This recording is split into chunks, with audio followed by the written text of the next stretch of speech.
I see this as complementation rather than competition. You can look at duration, the focus, curriculum, and depth of knowledge. The focus there, of course, for shorter duration. Academe would take too long to train people, 4 years. But as we discussed in our how-to session, for instance, earlier with the chancellor, we see, for instance, that there are many skill set already that our labs, our universities have already been developing that can already be assessed for micro credentials, even without the formal study. For instance, many in the labs in my university, for instance, those are taking physics, chemistry, bio to some extent, comsci, electronic engineering. They have mastered Python already to a greater degree.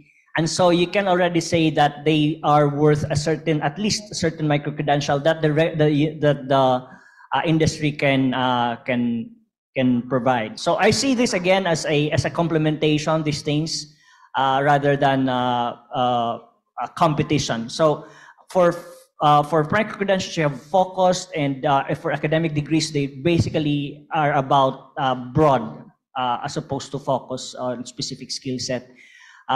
Cost, you can have micro credentials pick up. You can pick up micro credentials when you take up a university degree, and should an unfortunate event happens and you can no longer finish your university degree, hopefully you'll be able to have that micro credential as well. So I will skip the other considerations in terms of prerequisites and career advancements. They are self-explanatory, I believe.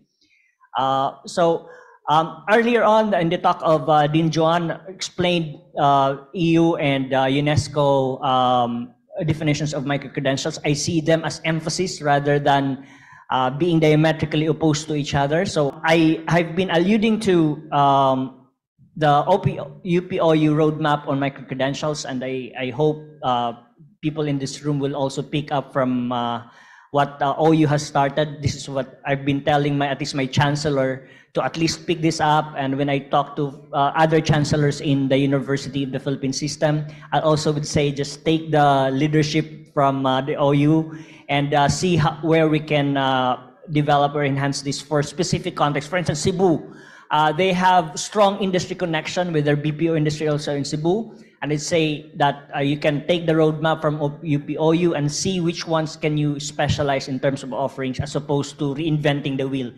Diliman is a different take because Diliman would have something more comprehensive approach as well. So my chancellor would want to develop a framework that enables a different traditional departments to offer micro-credentials also in relation to their offerings. No?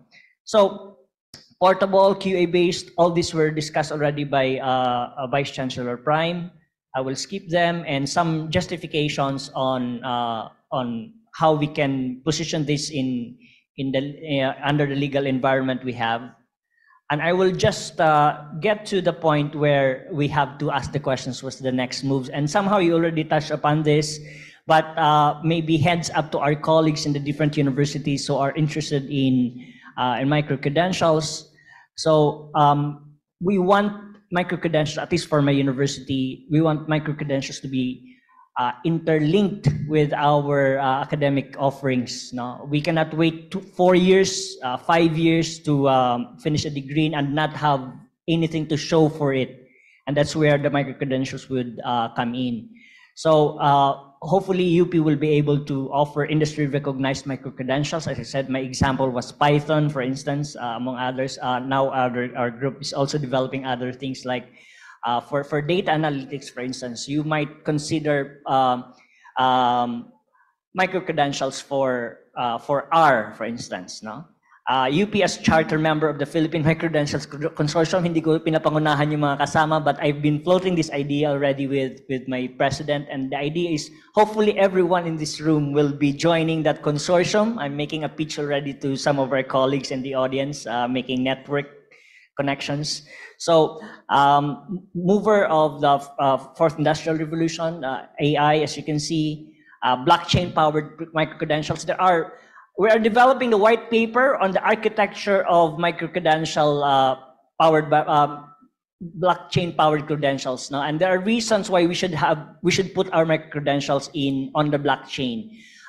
If you are interested in specifying the micro-credentials, because the failures that I've seen so far and being not able to sustain for instance, the budget system has to do with the architecture and the buy-in of stakeholders, and hopefully we'll be able to address those concerns via our white paper that we're trying to develop. So if you want to pitch in, let me know, because we can develop this really collaboratively.